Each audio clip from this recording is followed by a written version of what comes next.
मान्य सदस्यहरूलाई कार्यसूचीबाटै विदित भइसकेको छ।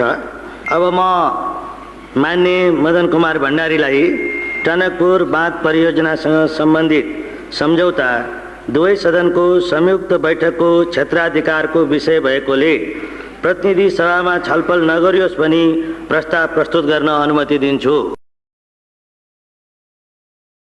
सम्मान्य सभामुख महोदय, आज चैत्र 24 गते हो। विशेष सम्झनाको यो चैत्र 24 को सन्दर्भमा 1 मिनेट म केही कुराहरू भन्नको निम्ति म अनुमति चाहन्छु। 2046 साल चैत्र 24 गते निर्दलीय पञ्चायती व्यवस्थाको विरुद्ध जुन संयुक्त राष्ट्रिय जनआन्दोलन भयो, त्यसको सर्वोच्च उभारको दिन हो र सबभन्दा धेरै आन्दोलनकारीहरूले शहादत प्राप्त गरेको दिन हो। त्यस अघिपछि पनि आन्दोलनमा शहादत प्राप्त गर्ने धेरै आदरणीय शहीदहरू हुनुहुन्छ, जसको रगत पसिनाले यो व्यवस्था, यो संविधान र यी हक अधिकारहरू हामीलाई उपलब्ध भएका छन्। आजको यस विशेष अवसरमा म उहाँहरू सबैलाई हाम्रो दलको तर्फबाट हार्दिक श्रद्धाञ्जली व्यक्त गर्न चाहन्छु। सभामुख महोदय, यो संयोगको कुरा हो कि आज चैत्र 24 गतेकै दिन हामी संविधानको सर्वाधिक महत्त्वपूर्ण प्रावधानसँग सम्बन्धित सवालमा श्री 5 को सरकारले गरेका काम क्रियाकलापहरू माथि टिप्पणी गर्न र तिनीहरू संविधान सम्मत छन् कि छैनन्, नियम कानुन सम्मत छन् कि छैनन्, राष्ट्रको हितलाई तिनीहरूले प्रतिनिधित्व गर्छन् कि गर्दैनन्, अथवा तिनीहरूले राष्ट्रको अहित गरेका छन् भन्ने कुरा अभिव्यक्त गर्नको निम्ति आज यो सेसनमा, यो अवसरमा चर्चा गरिरहेका छौँ।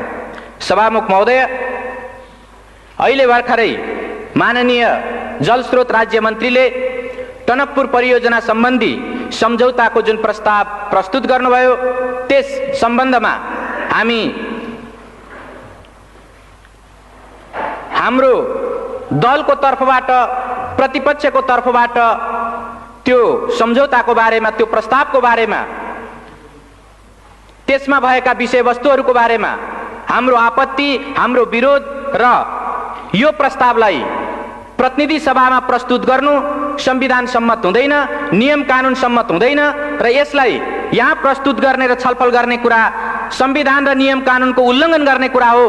त्यसो हुँदा यसलाई यहाँ प्रस्तुत नगरियोस्, यसलाई यहाँ छलफल नगरियोस् भन्नको निम्ति आफ्नो प्रतिवादको बारेमा म 1-2 शब्द अगाडि भन्न चाहन्छु। सभामुख महोदय, हामीलाई सम्झना छ, हामीलाई थाहा छ, नेपालको संविधान 2047 को 126 को उपधारा 4 मा नेपालको प्रादेशिक अखण्डतामाथि असर पार्ने खालको कुनै पनि काम सिंगै संसदले एकमतले पनि गर्न सक्दैन, सर्वसम्मत भएर पनि गर्न सक्दैन। तर जब हामी टनकपुर परियोजना सम्बन्धी सम्झौताको बारेमा छलफल गर्छौं, जब हामी त्यस बारेमा मूल्याङ्कन गरिरहेका हुन्छौं, त्यसबेला स्वाभाविक रूपले यो प्रश्न पनि उठ्न सक्छ कि वास्तवमा 2048 साल मङ्सिर 19 देखि 25 सम्म प्रधानमन्त्री गिरिजाप्रसाद कोइरालाज्यूले भारत भ्रमण गर्नुहुँदा गर्नुभएको जुन सम्झौता हो, टनकपुर सम्झौता हो, त्यो टनकपुर सम्झौताको मस्यौदामा उल्लेख भएका जे विषयवस्तुहरू छन् त्यसलाई हेर्दा के वास्तवमा त्यसले हाम्रो प्रादेशिक अखण्डतालाई उल्लङ्घन गरेको छ भन्ने तर्क उपस्थित गर्न सकिन्न। अहिले भर्खरै मन्त्रीज्यूले त्यसका केही उल्लेखित पक्षहरूलाई यहाँ प्रस्तुत गर्नुभयो र नेपालले टनकपुर परियोजना सम्बन्धी बाँध निर्माण गर्नको निम्ति नेपालको भूमि उपलब्ध गरायो। भूमि उपलब्ध गराउने अधिकार, भूमि त्यस ढङ्गले दिने अधिकार संविधानले बहुमत प्राप्त भएको सरकारलाई या बहुमत प्राप्त दललाई दिएको छ कि छैन? सभामुख महोदय, हामी संविधानको प्रावधानलाई हेरेर, सम्बन्धित ऐन कानुनहरूलाई हेरेर र अरू कुनै नियमावलीहरूलाई हेरेर पनि हामी भन्न सक्छौं मुलुकको कुनै पनि त्यस्तो व्यक्ति वा निकाय छैन जसले यो मुलुकको 2.9 हेक्टर मात्रै होइन 1 इन्ची जमिन मात्रै पनि कुनै अर्को वैदेशिक राष्ट्रलाई दिन पाउँदैन र त्यो ढङ्गले दिने कुनै प्रावधान छैन। सभामुख महोदय, तर टनकपुर परियोजना सम्बन्धी सम्झौतामा त्यो कुरा गरिएको छ। म संविधानको 126 को उपधारा 3 तर्फ म ध्यानाकर्षण गराउन चाहन्छु। त्यो 3 मा उपधारा 3 मा के उल्लेख गरिएको छ भने कुनै पनि 126 को उपधारा 3 मा के उल्लेख गरिएको छ भने कुनै पनि सन्धि सम्झौताहरू यदि संसदले अनुमोदन गर्नुपर्ने सन्धि सम्झौताहरू छन् भने संसदले अनुमोदन नगरुन्जेलसम्म नेपालको हकमा त्यो लागू भएको मानिने छैन। सम्माननीय सभामुख महोदय, टनकपुर परियोजना सम्बन्धी सम्झौतामा हामी देख्छौं कि डिसेम्बर 5 मा 1991 को डिसेम्बर 5 मा जुन सम्झौता भयो त्यो सम्झौता गरिरहेकै बेला त्यो सम्झौताको टनकपुर सम्बन्धी सम्झौताको पहिलो लिखतमै पहिलो प्याराग्राफमै यो सम्झौतालाई डिसेम्बर 15 देखि कार्यान्वयन गरिने गरी यो सम्झौता गरिन्छ भनेर उल्लेख गरिएको छ। सम्माननीय सभामुख महोदय, संविधानको उल्लङ्घन गर्ने अधिकार बहुमत प्राप्त गरेको दललाई छ कि छैन? प्रधानमन्त्रीलाई छ कि छैन? कुनै पनि एउटा त्यस्तो व्यक्ति वा निकायलाई छ कि छैन? सम्माननीय सभामुख महोदय, संविधानको सर्वोच्चता अर्थात् संवैधानिक राजतन्त्र पनि संविधानभन्दा माथि हुन पाउँदैन भन्ने यो संविधान बहाल भइसकेपछि कुनै पनि एउटा व्यक्ति वा निकाय कसैले पनि संविधानभन्दा माथि रहेर वा संविधानका धाराहरूलाई उल्लङ्घन गरेर काम गर्न सक्दैन। तर यो टनकपुर परियोजना सम्बन्धी सम्झौतामा जो स्वाभाविक रूपले संसदले अनुमोदन गर्नु पर्थ्यो त्यो संसदमा प्रस्तुत गर्न अगावै, संसदलाई जानकारी दिनु अगावै, संसदले अनुमोदन गर्नु अगावै अझ जुन बेला सन्धि गरिँदै थियो, जुन बेला त्यसको ड्राफ्ट तयार हुँदै थियो, त्यस बेला नै वास्तवमा 10 दिन भित्रैमा या 5 डिसेम्बरमा त्यो सम्झौता गरेर 15 डिसेम्बरदेखि लागू गर्ने भनेर जुन त्यहाँ सम्झौता गरियो यो घोर संविधानको उल्लङ्घन हो र यस्तो संविधानको उल्लङ्घन भएको कुराप्रति यो सदनले, यो मुलुकले गम्भीरतापूर्वक लिने कि नलिने?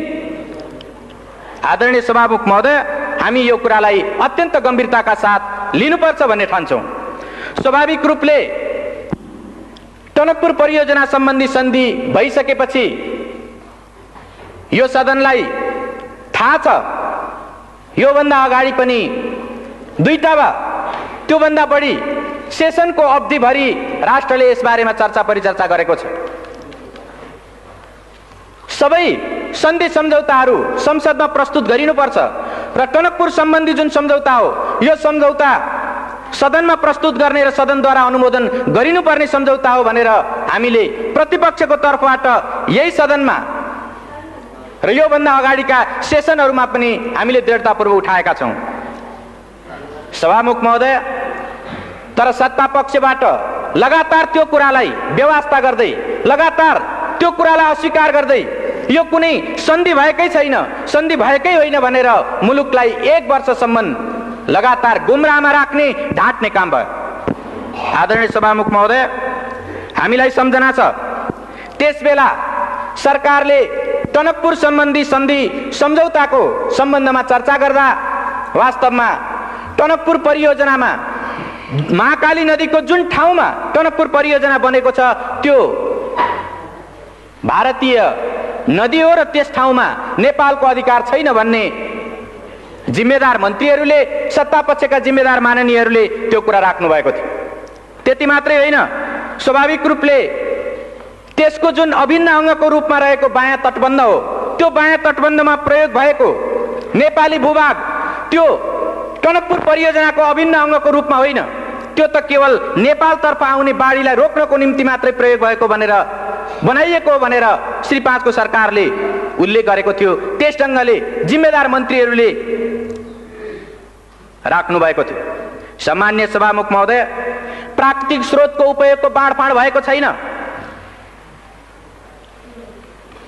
त्यसबाट मुलुकको कुनै अहित भएको छैन, बरु भारतले शुभेच्छा स्वरूप पानी र बिजुली नेपाललाई प्रदान गरेको छ भन्ने यस किसिमले सत्ता पक्षबाट जुन कुरा उल्लेख गरिएको थियो हामीलाई सम्झना छ। त्यो गलत हो। श्री 5 को सरकारले गरेका ती कुराहरू गलत छन्, जनतालाई गुमराहमा पार्ने खालका छन्, राष्ट्रको हितलाई हानि पुर्याउने खालका छन्, आघात पार्ने खालका छन्, संविधानलाई मिच्ने खालका छन् भनेर मुलुकले 1 वर्षसम्म लगातार सदनभित्र र बाहिर समेत चर्चा परिचर्चा चलायो र त्यसै सन्दर्भमा राष्ट्रको हितलाई, संविधानको मर्यादालाई र ऐन कानुनको मर्यादालाई पालन गर्नुपर्छ भन्ने सन्दर्भमा मुलुकले अभियान चलाउँदा धेरै होनहार नागरिकहरूको, धेरै त्यस्ता देशभक्तहरूको जीवन पनि गएको छ, धेरैले बलिदान पनि दिनु परेको छ। चाहे त्यो 48 साल चैत्र 24 गतेको घटनाको कुरा होस्, चाहे त्यो कावासोतीको भारतीय प्रधानमन्त्री नेपालमा आइरहेको बेला एउटा ज्ञापन पत्र दिनको निम्ति स्वयं टनकपुरको छेउबाट आएको जुन एउटा ज्ञापन पत्र दिने दल थियो, त्यो दलमाथि नवलपरासीको कावासोती भन्ने ठाउँमा जुन गोलीकाण्ड भयो, यस खालका घटनाहरूबाट मुलुकले धेरै आहत हुनु परेको छ। मुलुकमा यो टनकपुर परियोजना सम्बन्धी सवालमा, यसको प्रकृति निर्धारण गर्ने सवालमा सरकारले जनता र राष्ट्रलाई गुमराह गर्न खोजेको कुराको विरुद्ध देशभक्तहरूले आवाज उठाउँदाखेरि धेरै रगत बगाउनु परेको छ। हामी ती कुराहरूलाई बिर्सन सक्दैनौँ। स्वाभाविक रूपले टनकपुर परियोजना सम्बन्धी सम्झौता भएको 11 महिनापछि जब भारतका प्रधानमन्त्री नेपालको भ्रमणमा आउनुभयो, त्यसबेला केही स्पष्टीकरणहरू थपिए। म यहाँ यो सम्झना गर्नु वाञ्छनीय ठान्छु। त्यो के हो भने, जब भारतका प्रधानमन्त्री यहाँ आउनुभयो र नेपालको प्रधानमन्त्रीसँग जब वार्ता भयो, त्यसको विज्ञप्तिमा उल्लेख गरिएको छ कि त्यो टनकपुर बाँध परियोजनामा प्रयोग भएको जुन नेपाली भूमि छ, त्यो नेपाली भूमिको सार्वभौमिकता नेपालकै रहिरहनेछ, अर्थात् नेपालकै त्यो हुनेछ भन्ने कुरा स्पष्टीकरण थपियो। म यसबाट के प्रश्न उठाउन चाहन्छु भने, यदि त्यो 91 को डिसेम्बर 5 को जुन सम्झौताको जुन ड्राफ्ट हो, यदि त्यसबेला नै त्यो कुरा मानिएको भए, त्यो कुरा भएको भए पछि किन स्पष्टीकरण थप्नु पर्थ्यो? अनि जब नेपालको कुनै भूभागको बारेमा अर्को कुनै राष्ट्रको एउटा जिम्मेदार व्यक्तिले आएर यसको सार्वभौमिकता तपाईँकै हातमा छ भनेर नभनिदिउन्जेलसम्म सरकारले बोल्न नसक्ने वा त्यस्तो भन्न नसक्ने, मान्न नसक्ने यो जुन स्थिति देखा पर्यो, के यो एउटा बहुत दुःखदायी, बहुत एउटा हानिकारक खालको कुरा होइन र? मैले यसबाट के प्रश्नतर्फ ध्यानाकर्षण गर्न खोजेको हुँ भने, जसरी माननीय मन्त्रीहरू या सत्तापक्षका माननीयहरू 2.9 हेक्टर जमिन र त्यो जलमग्न हुने क्षेत्रको जुन नेपाली भूभाग थियो, त्यो जमिनको बारेमा हामीले प्रश्न उठाउँदा, प्रतिपक्षको तर्फबाट प्रश्न उठाउँदा त्यसको सार्वभौमिकता नेपालमै रहेको कुराको ग्यारेन्टी सन्धिमा गरिएको छ भनेर उहाँहरूले देखाउन सक्नु भएको थिएन र उहाँले त्यो ढङ्गले हाम्रा सवालहरूको जवाब दिन सक्नु भएको थिएन। यसबाट यो जाहेर हुन्छ कि मैले सुरुमा नि जुन 126 को उपधारा 4 को जुन प्रश्न मैले यहाँ संविधानको 126 उपधारा 4 को जुन प्रश्न मैले उठाएँ, वास्तवमा त्यसबेला संविधानको भावना विपरीत नेपालको प्रादेशिक अखण्डतामा आँच आउन सक्ने गरी जमिन उपलब्ध गराइएको थियो र त्यो ढङ्गको गल्तीलाई पछि भारतीय प्रधानमन्त्री नेपालमा आएको बेलामा त्यसलाई सच्याउने प्रयत्न गरियो। त्यो स्पष्टीकरणको त्यति मात्रै अर्थ हो र यसबाट यो प्रश्न उठाउन सकिन्छ कि यो सरकारले प्रादेशिक अखण्डतामा आँच आउने खालको, त्यस ढङ्गको प्रश्न उठ्न सक्ने खालको काम गरेर एउटा राष्ट्रघात गरेको थियो। सामान्य सभामुख महोदय, हामीलाई सम्झना छ, मङ्सिर 30 गते, विगत मङ्सिर 30 गते सर्वोच्च अदालतले जब फैसला सुनायो, त्यसबेला हामी त्यो फैसलामा देख्न सक्छौँ श्री 5 को सरकारले जतिसुकै पारदर्शी ढङ्गले काम गरिरहेको छु भने पनि श्री 5 को सरकारले जनताको सुसूचित हुने हकलाई संरक्षण गरेको छु भनेर भनेको भए पनि टनकपुर बाँध सम्बन्धी यो सम्झौताको सन्दर्भमा उनले सांसदहरूलाई संसदभित्र र बाहिर जनतालाई जानकारीमा दिएका कुराहरू शिर न पुच्छरका कुराहरू थिए, शिर पुच्छर बिनाका कुराहरू थिए भनेर उनले फैसलामा उल्लेख गरेको छ। मैले यो यस कारणले उल्लेख गरिरहेको छु कि वास्तवमा सर्वोच्च अदालतले स्वयं प्रधानमन्त्रीज्यूलाई, जलस्रोत राज्य मन्त्रीज्यूलाई र अरू सरकारवाला व्यक्तित्वहरूलाई जब उसले बुझ्न चाह्यो, उहाँहरूले लिखित रूपमा जाहेर गर्नुभएका, अदालतलाई लिखित रूपमा उहाँहरूले दिनुभएका बयानबाट यो जाहेर हुन्छ कि उहाँहरूले त्यसबेला पनि प्राकृतिक स्रोतको उपयोगको बाँडफाँड भएको छैन, जनताको सुसूचित हुने अधिकारको हनन गरिएको छैन।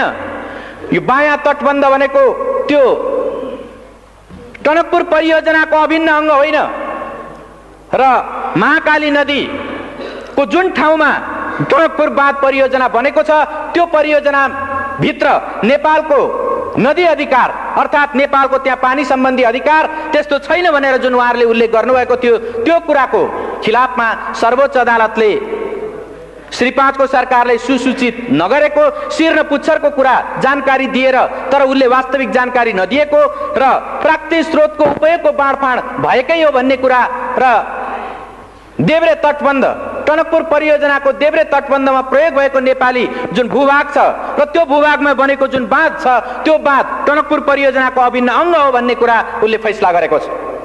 र यसबाट के प्रश्न उपस्थित हुन्छ भने श्री 5 को सरकार आफूले गरेका कामहरू जबसम्म अर्को कुनै निर्णायक महत्त्वपूर्ण सर्वोच्च निकायले जबसम्म फैसला गर्दैन तबसम्म ऊ आफ्ना गल्तीहरूलाई कुनै पनि हालतमा आत्मसमीक्षा गरेर वा अर्को कुनै प्रतिपक्ष वा देशका बुद्धिजीवीहरू वा आम जनताले उल्लेख गरे पनि ऊ कुनै सुन्ने टेर्ने र त्यसलाई समीक्षा गर्नेवाला छैन। तर जब सर्वोच्च अदालतले यो फैसला गर्यो त्यो फैसला गरे पछाडि पनि हामी यो सम्झना गर्न सक्छौँ कि धेरै केही माननीय मन्त्रीज्यूहरूले त्यसपछि पनि उल्लेख गर्दा वास्तवमा त्यो त समझदारी नै भएको भनेर सन्धि भएको होइन भन्ने किसिमले फेरि पनि उहाँहरूले उल्लेख गर्नुभयो।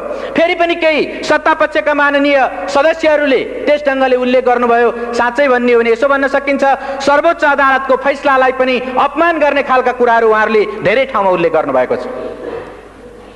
सम्माननीय सभामुख महोदय, अहिले श्री 5 को सरकारको तर्फबाट जलस्रोत राज्य मन्त्रीले प्रतिनिधि सभामा जुन सम्झौता प्रस्ताव प्रस्तुत गर्नुभएको छ र जुन मूल्याङ्कनको हवाला दिँदै उहाँले यो प्रस्ताव राख्नु भएको छ म के उल्लेख गर्न म के भन्न चाहन्छु भने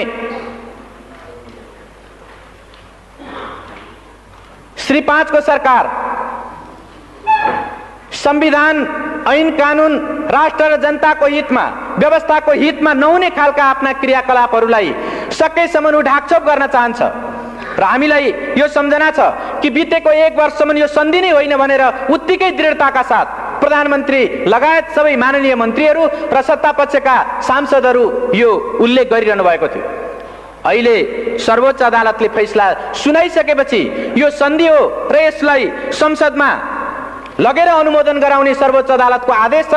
हामी संसदको सर्वोपरिताको संसदको सम्मानको हामी आदर कदर गर्छौं र सर्वोच्च अदालतको फैसलालाई हामी सम्मान गर्छौं भनेर उहाँहरू धेरै व्याख्या विश्लेषण गरिरहनु भएको छ। तर के सम्झना गर्न सकिन्छ भने जुन बेला प्रतिपक्षको तर्फबाट यस्ता सन्धि सम्झौताहरूलाई सदनमा प्रस्तुत गर्नुपर्छ भनेर माग राखिएको थियो त्यसबेला उहाँहरूले त्यसलाई ठाडै अस्वीकार गर्दै आउनुभयो र अहिले पनि जबकि यो टनकपुर परियोजना सम्बन्धी सम्झौता दीर्घकालीन प्रकृतिको छ, त्यो व्यापक प्रकृतिको छ, त्यो महत्त्वपूर्ण छ र त्यसले स्वाभाविक रूपले दीर्घकालीन व्यापक वा महत्त्वपूर्ण त्यसले प्रभाव पार्छ, त्यस्तो असर पार्छ। यस्तो सन्धिलाई साधारण प्रकृतिको भनेर त्यस्तो मूल्याङ्कन गर्दै उहाँहरू प्रतिनिधि सभामा साधारण बहुमतले पास गर्न सकिने रूपमा प्रस्तुत गर्दै हुनुहुन्छ। यसले वास्तवमा श्री 5 को सरकार संसदको सम्मान संविधानको सम्मान गरिरहेको छैन भन्ने कुरा स्पष्ट रूपमा जाहेर गरेको छ। आदरणीय सभामुख महोदय, यो सर्वोच्च अदालतको फैसलालाई उल्लेख गर्दै जसरी श्री 5 को सरकारले यहाँ प्रस्ताव प्रस्तुत गरेको छ म के तर्फ ध्यानआकर्षण गर्न चाहन्छु भने सर्वोच्च अदालतको फैसला पनि कानुन सम्मत ढङ्गले नै कार्यान्वित गरिनुपर्छ। अर्थात् कुनै पनि अदालतको आदेश कानुन विहीन ढङ्गले कानुन विपरीत ढङ्गले कार्यान्वयन हुन सक्दैन। जब सन्धिको कुरा आउँछ सन्धिलाई संविधानको 126 को उपधारा 1 ले कानुन सम्मत ढङ्गले त्यसलाई अनुमोदन सम्मेलन स्वीकृति गर्ने कुराको व्यवस्था गरेको छ। सन्धिको अनुमोदन गर्ने कानुन कुन हो? हामीलाई सम्झना छ नेपाल सन्धि ऐन 2047। नेपाल सन्धि ऐन 2047 नै यस्तो कानुन हो जुन कानुनले सन्धि सम्झौताहरूलाई अनुमोदन गर्नको निम्ति अधिकार सृष्टि गर्छ, त्यसको एउटा निश्चित अधिकार क्षेत्रलाई त्यसले निर्धारण गर्छ। तर हामीले अहिले भर्खरै सुन्यौं यो प्रस्तावमा श्री 5 को सरकारले सन्धि ऐनको कुनै उल्लेख नगरिकन केवल संविधानको 126 धाराको उपधारा 2 को प्रतिबन्धात्मक वाक्यांशलाई प्रतिबन्धात्मक पक्षलाई उल्लेख गर्दै अनि प्रतिनिधि सभा नियमावलीको 219 का उपधाराहरूलाई उल्लेख गर्दै उसले यो प्रस्तुत गरेको छ। यसले के जाहेर गर्छ भने यो प्रतिनिधि सभा नियमावली भनेको निश्चित रूपले एउटा प्रक्रिया निर्धारण गर्ने कानुन हो। यो अधिकार सृष्टि गर्ने होइन, प्रक्रिया निर्धारण गर्ने कानुन मात्र हो। तर जुन अधिकार सृष्टि गर्ने कानुन हो, अधिकार सृष्टि गर्ने जुन व्यवस्था हो, ऐनको व्यवस्था हो, त्यो भनेको 2047 को सन्धि ऐन नै हो। त्यो सन्धि ऐनको उल्लेख श्री 5 को सरकारले यसमा गरेको छैन। त्यसको कारण के हो भने सन्धि ऐनमा स्वाभाविक रूपले संविधानको धारा 126 को उपधारा 2 का जे जति पनि सन्धि सम्झौताहरू छन् त्यस्तो सन्धि सम्झौताहरूलाई संयुक्त सदनको 2/3बाट अनुमोदन गर्नुपर्छ भन्ने त्यसले सुस्पष्ट व्यवस्था गरेको छ। तर संविधानको यो भावना र ऐन कानुनको यो पक्षलाई सर्वथा विस्मृतिमा राखेर, त्यसलाई बिर्सेर या त्यसलाई उल्लङ्घन गरेर त्यसलाई आदर गर्न नचाहेर श्री 5 को सरकारले केवल सर्वोच्च अदालतको फैसलामा रहेको यो पक्षलाई कि श्री 5 को सरकारले मूल्याङ्कन गरेर प्रतिनिधि सभा वा संयुक्त सभामा लैजाओस् भन्ने त्यो पक्षलाई मात्रै उल्लेख गरेर उसले प्रतिनिधि सभा नियमावलीका केही धाराहरूलाई टेक्दै यस सभामा यो सदन समक्ष प्रस्तुत गरेको छ। स्वाभाविक रूपले मैले अघि नै भने सर्वोच्च अदालतका फैसलाहरू पनि कानुनसम्म ढङ्गले मात्रै कार्यान्वित हुन सक्छन् र स्वाभाविक रूपले कानुनभित्र पनि प्रक्रिया निर्धारण गर्ने कानुन होइन, अधिकार सृष्टि गर्ने कानुन अन्तर्गत नै त्यसको कार्यान्वयन हुनुपर्छ। त्यसो भएको हुनाले सरकारको यो सन्धि प्रस्तावमा जुन कानुनलाई टेकेर, जुन धारा उपधाराहरूलाई टेकेर यो प्रस्तुत गरिएको छ त्यो स्वाभाविक रूपमा कानुन विपरीत छ। सरोकारवाला विषयमा त्यो कानुन सम्मत छैन। सम्मान्य सभामुख महोदय, त यो परिस्थितिमा हामी के भन्न सक्छौं भने श्री 5 को सरकारले एक खालको पूर्वधारणा बनाएर त्यस अनुरूप मूल्याङ्कन गर्ने कुरा या त्यस अनुरूप आफ्ना धारणाहरू निश्चित गर्ने र त्यस ढङ्गले कार्यान्वयन गर्ने कुरा उल्लेख गर्दै आएको छ। चाहे त्यो अघिल्लो बेलाको यो केवल समझदारी मात्र हो भन्ने विषय होस् या यो पछिल्लो बेलामा अहिले त्यो साधारण प्रकृतिको सन्धि हो भन्ने विषय किन नहोस्, दुवै बेलामा उसले एउटा पूर्वधारणा बनाएर आफूलाई जसो गर्दा सजिलो हुन्छ त्यो ढङ्गले मात्रै जाने, तर संविधान र ऐन कानुनको अक्षर र भावनालाई पालन गर्ने कुरा हो भने अस्वीकार गर्ने वा त्यसबाट बचेर जाने वा त्यसलाई संविधान र ऐन कानुनका सरोकारवाला पक्षलाई कुनामा पारेर जाने, कर्नरमा पारेर जाने खालको कुरा उल्लेख गरेको छ। त्यसो भएको हुनाले जसरी अहिले श्री 5 को सरकारको यो मूल्याङ्कनभित्र साधारण प्रकृतिको भनेर यसमा प्रस्तावमा उल्लेख गरिएको छ र यो सदनमा प्रस्तुत गरिएको छ, हामीलाई यो सम्झना छ या हामी यो बारेमा वाकिफ छौं, जानकार हुन सक्छौं कि संविधानको 126 को उपधारा 2 भनेको स्वाभाविक रूपले जुन निश्चित सन्धि सम्झौताहरूलाई संयुक्त सदनको 2/3 समर्थन गर्नुपर्छ, 2/3 अनुमोदन गर्नुपर्छ भनेर उल्लेख गरेको छ। संविधानको मूल भावना त्यही हो। त्यसो भएको हुनाले त्यसभित्र जुन प्रतिबन्धात्मक पक्ष छ, प्रतिबन्धात्मक अंश छ, त्यसको निम्ति यो साधारण प्रकृतिको, यो अल्पकालीन हो, यो दूरगामी प्रभाव पार्ने होइन, यो त्यस्तो महत्त्वपूर्ण होइन भन्ने त्यसको विशेष स्थिति सरकारले पुष्टि गर्न सक्नुपर्छ। सरकारले त्यस्ता प्रमाणहरू प्रस्तुत गर्न सक्नुपर्छ। तर हामी सिङ्गो त्यो मूल्याङ्कन प्रस्तावलाई अध्ययन गर्दा सरकारले त्यो खालका कुनै तथ्यहरू प्रस्तुत गरेको हामी पाउँदैनौँ, उसले प्रस्तुत गर्न सकेको छैन। प्रश्न उठ्न सक्छ, यो टनकपुर सन्धि, टनकपुर जलविद्युत परियोजना सम्बन्धी जुन सन्धि सम्झौता हो यो अल्पकालीन हो कि दीर्घकालीन हो? निश्चित रूपले यो एउटा सापेक्ष कुरा हो। सर्वोच्च अदालतले पनि भनेको छ यो एउटा सापेक्ष कुरा हो। तर सापेक्षताकै अर्थमा लिँदा पनि यसको व्याख्या कसरी गर्ने, अल्पकालीनता र दीर्घकालीनताको व्याख्या कसरी गर्ने? म के प्रश्न उठाउन चाहन्छु भने एउटा संसद 5 वर्षको हुन्छ, सामान्यतया विशेष स्थिति आएन भने त्यो 5 वर्षको हुन्छ। यदि 6 वर्षको निम्ति कुनै सन्धि हुन्छ भने त्यो अल्पकालीन हो कि दीर्घकालीन हो? एउटा संसदबाट अर्को संसदमा ट्रान्सफर हुने त्यस खालको सन्धि हुन्छ भने, 5 वर्षभन्दा बढ्ताको सन्धि हुन्छ भने त्यसलाई दीर्घकालीन भन्न सकिन्छ कि सकिँदैन? सभामुख महोदय, नेपालीहरूको आयु, औसत आयु 52 वर्ष छ। 52 वर्षसम्म, 50-52 वर्षसम्म कायम हुने सन्धि हो भने त्यो अल्पकालीन हो कि दीर्घकालीन हो? सभामुख महोदय, त्यति मात्रै होइन, टनकपुर परियोजना सम्बन्धी जब त्यो सन्धिको मजमुनलाई हामी हेर्छौँ कि त्यो ठाउँमा नेपालले जुन भूमि उपलब्ध गराएको छ या अन्य विभिन्न कुराहरूको जुन कन्ट्रिब्युसन गरेको छ, त्यो कन्ट्रिब्युसनको कुरालाई लिएर हेर्ने हो भनेदेखि त्यसमा यो सन्धिको कुनै अवधि, कुनै त्यस्तो भोगाधिकारको कुराहरू, जमिनको उपभोग गर्ने अवधिको कुराहरू कुनै उल्लेख गरिएको छैन। जब यो उल्लेख गरिएको छैन भने स्वाभाविक रूपले अनुमान गर्न सकिन्छ जबसम्म त्यो टनकपुर बाँध रहन्छ, जबसम्म त्यो परियोजनाका प्राविधिक पक्षहरू निकम्मा हुँदैनन्, तबसम्म त्यो सन्धि कायम रहनेछ। यदि त्यस्तो हो भने हामी अरू धेरै, चाहे त्यो कोशीको होस् वा गण्डकीको होस् या महाकालीमा भएको शारदा नदीको कुरा होस्, शारदा ब्यारेजको कुरा होस्, त्यो ठाउँमा ती कुरालाई, त्यो प्रविधिको कुरालाई हेर्दै यो आधुनिक प्रविधिद्वारा निर्मित भएको टनकपुर बाँध परियोजना 100 वर्षभन्दा माथि टिक्न सक्छ भनेर भन्न सक्छौँ। 100 वर्षभन्दा माथि टिक्छ भने सभामुख महोदय, यसलाई दीर्घकालीन भन्ने कि अल्पकालीन भन्ने? अर्कोतिर स्वाभाविक रूपले यो व्यापक होइन भन्ने त्यस ढङ्गको निष्कर्ष मूल्याङ्कन प्रस्तावमा प्रस्तुत गरिएको छ। तर त्यो मूल्याङ्कन प्रस्तावकै एउटा हिस्सामा के उल्लेख गरिएको छ भने यसको मूल्याङ्कन गर्दा भारत भ्रमणमा प्रधानमन्त्रीले गएर गर्नुभएका अरू तमाम सन्धि सम्झौता र परियोजनाहरूको बारेमा पनि ख्याल गर्नुपर्छ भनेर उल्लेख गरिएको छ। जब एउटा सन्धिको एउटा विषयको बारेमा मूल्याङ्कन गरिरहेको बेला तमाम सन्धि सम्झौता, त्यस बेला गरिएका तमाम सन्धि सम्झौताहरूको परिप्रेक्ष्यलाई ख्याल गर्नुपर्छ भनेर भनिन्छ भने के यो दुई देश बीचको सम्बन्धलाई ख्याल गरिनुपर्छ भन्ने होइन र?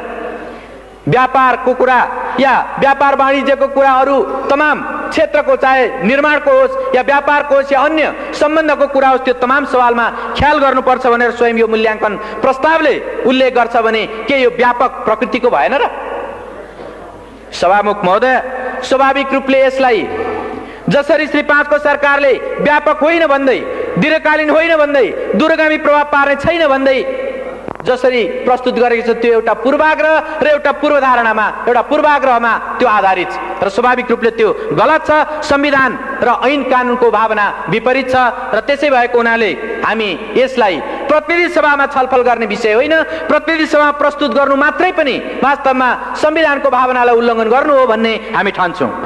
सभामुख महोदय, यसको अर्को पक्ष पनि छ। अर्को पक्ष के छ भने नेपालमा सामान्यतया भन्दै आइएको छ, हर कसैले भनिरहेको छ कि नेपालको सम्पत्ति भनेको जलस्रोत हो र यो जलविद्युत सम्बन्धी नेपालको जुन स्रोत हो वा जुन शक्ति हो त्यो 83,000 मेगावाट विद्युत क्षमताको छ।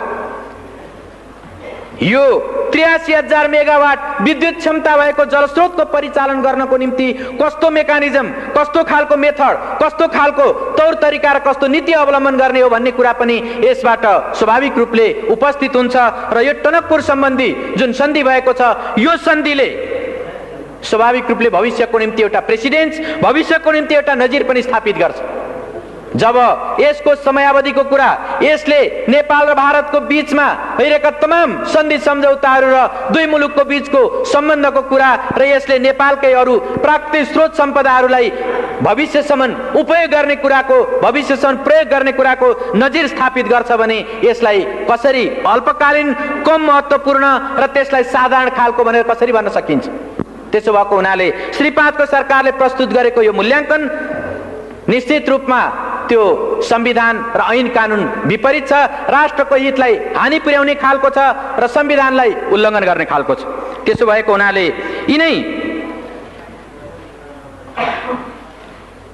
यिनै विषयहरूलाई आत्मसात गरेर, यिनै कुराहरूलाई हृदयङ्गम गरेर हामीले टनकपुर सम्बन्धी यो सन्धि प्रस्तावलाई प्रतिनिधि सभामा प्रस्तुत गर्नु र प्रतिनिधि सभामा छलफल गर्नु यो संविधान विपरीत हो भन्ने त्यो मान्यता राखेर हामीले एउटा प्रस्ताव हाम्रो विभिन्न प्रतिपक्षी सांसदहरूले सही गरेर माननीय सभामुख समक्ष हामीले प्रस्तुत गरेका छौँ र त्यो प्रस्तावलाई म यहाँ पढेर सुनाउन चाहन्छु। माननीय सभामुख महोदय, टनकपुर बाँध परियोजनासँग सम्बन्धित सन्धि दुवै सदनको संयुक्त बैठकको क्षेत्राधिकारको विषय भएकोले प्रतिनिधि सभामा छलफल नगरियोस्। माननीय महोदय, श्री 5 को सरकारको तर्फबाट टनकपुर बाँध परियोजनासँग सम्बन्धित सन्धि प्रस्तावलाई प्रतिनिधि सभामा प्रस्तुत गर्न संसद सचिवालयमा सो प्रस्ताव दर्ता गराएको जानकारीमा आएको हुँदा हामी माननीय सभामुख समक्ष निम्न ब्यौराको निवेदन गर्दछौँ। नेपाल अधिराज्यको संविधान 2047 को धारा 126 को उपधारा 2 ले नेपालको प्राकृतिक सम्पदाको उपयोग र त्यसको बाँडफाँड सम्बन्धी सम्झौता संसदको दुवै सदनको संयुक्त बैठकमा उपस्थित सदस्यहरूको 2/3 बहुमतबाट अनुमोदन गराउनु पर्ने व्यवस्था गरेको छ। यो प्रष्ट संवैधानिक व्यवस्था हो। यसको अपवादको रूपमा राष्ट्रलाई गम्भीर व्यापक दीर्घकालीन असर नपर्ने प्रकृतिको सन्धि प्रतिनिधि सभाको साधारण बहुमतबाट अनुमोदन गराउने प्रावधान छ। श्री 5 को सरकारले भारत सरकारसँग गरेको टनकपुर परियोजना सम्बन्धी सन्धिबाट दीर्घकालीन गम्भीर व्यापक असर पर्ने कुरा स्वतः स्पष्ट छ। यसर्थ टनकपुर परियोजना सम्बन्धी सन्धि दुवै सदनको संयुक्त बैठकमा उपस्थित सदस्यहरूको 2/3बाट अनुमोदित भएपछि मात्र नेपाल अधिराज्यको हकमा लागू मानिन्छ। यसको लागि टनकपुर बाँध परियोजनासँग सम्बन्धित सन्धि प्रतिनिधि सभामा पेश हुने होइन, दुवै सदनको संयुक्त बैठकमा पेश गरिनु पर्दछ। हाम्रो संवैधानिक व्यवस्था यही हो। हाल बहालमा रहेको नेपाल सन्धि ऐन 2047 को दफा 4 ले संविधानको धारा 126 को उपधारा 2 बाहेकका सन्धि मात्र प्रतिनिधि सभामा पेश गर्न सकिने व्यवस्था गरेको छ र श्री सर्वोच्च अदालतबाट 2049 मङ्सिर 30 गतेको फैसलामा टनकपुर बाँध परियोजनासँग सम्बन्धित सन्धि प्रष्ट उल्लेख भएको छ। यसबाट पनि टनकपुर बाँध परियोजनासँग सम्बन्धित सन्धि प्रतिनिधि सभामा पेश हुने होइन, दुवै सदनको संयुक्त बैठकमा पेश हुने सन्धि हो भन्ने प्रष्ट हुन्छ। प्रतिनिधि सभा नियमावली 2048 को दफा 72 ले संवैधानिक व्यवस्था विपरीत कुनै पनि प्रस्ताव प्रतिनिधि सभामा छलफलको लागि ग्राह्य नहुने व्यवस्था गरेको छ। टनकपुर परियोजना सम्बन्धी सन्धि प्रस्ताव प्रतिनिधि सभामा छलफलको लागि प्रस्तुत हुन संविधानको धारा 126(2) र सन्धि ऐनको दफा 4 र 5 को विपरीत हुने हुँदा प्रतिनिधि सभा नियमावलीको दफा 72 बमोजिम यस्तो प्रस्तावलाई प्रतिनिधि सभाको कार्यसूचीमा राखी छलफल गर्न मिल्दैन।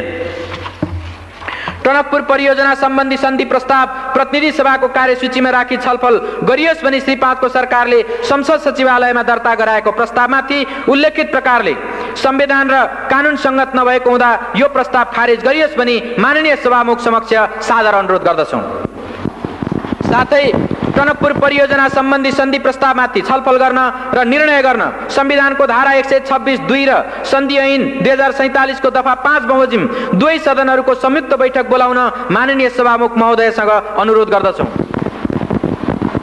सदनको संयुक्त बैठक र संयुक्त समितिको नियमावली 2048 को दफा 18 ले श्री 5 को सरकारले सन्धि सम्झौताहरू संयुक्त बैठकमा प्रस्तुत गर्न चाहेमा सोको व्यवस्था गरेको छ। तर श्री 5 को सरकारले नचाहँदा संसदको आफ्नै पहलमा दुवै सदनको संयुक्त बैठक बोलाउने बारे कुनै दफामा प्रष्ट उल्लेख भएको पाइँदैन। संविधानको धारा 126(2) ले दुवै सदनको संयुक्त बैठकको व्यवस्था गरेको छ। श्री सर्वोच्च अदालतको फैसलाबाट टनकपुर परियोजना सम्बन्धी सन्धि संविधानको धारा 126(2) अन्तर्गतको हो भनी ठहर भएको छ। संसदको संयुक्त बैठक र संयुक्त समिति कार्य सञ्चालन नियमावली 2048 को दफा 35 ले माननीय सभामुखलाई बाधा अड्काउ फुकाउने अधिकार प्रदान गरेको छ। संवैधानिक व्यवस्था लागू गराउन र टनकपुर परियोजना सम्बन्धी सन्धि प्रस्तावमाथि छलफल गर्न संसदको संयुक्त बैठक र संयुक्त समिति कार्य सञ्चालन नियमावली 2048 को दफा 35 प्रयोग गरी दुवै सदनको संयुक्त बैठक अविलम्ब बोलाइयोस् र श्री 5 को सरकारद्वारा प्रस्तुत गरिएको सन्धि सम्बन्धी यस प्रस्तावलाई प्रतिनिधि सभामा छलफल नगराइयोस् भनी हार्दिक अनुरोध गर्दछौँ। धन्यवाद।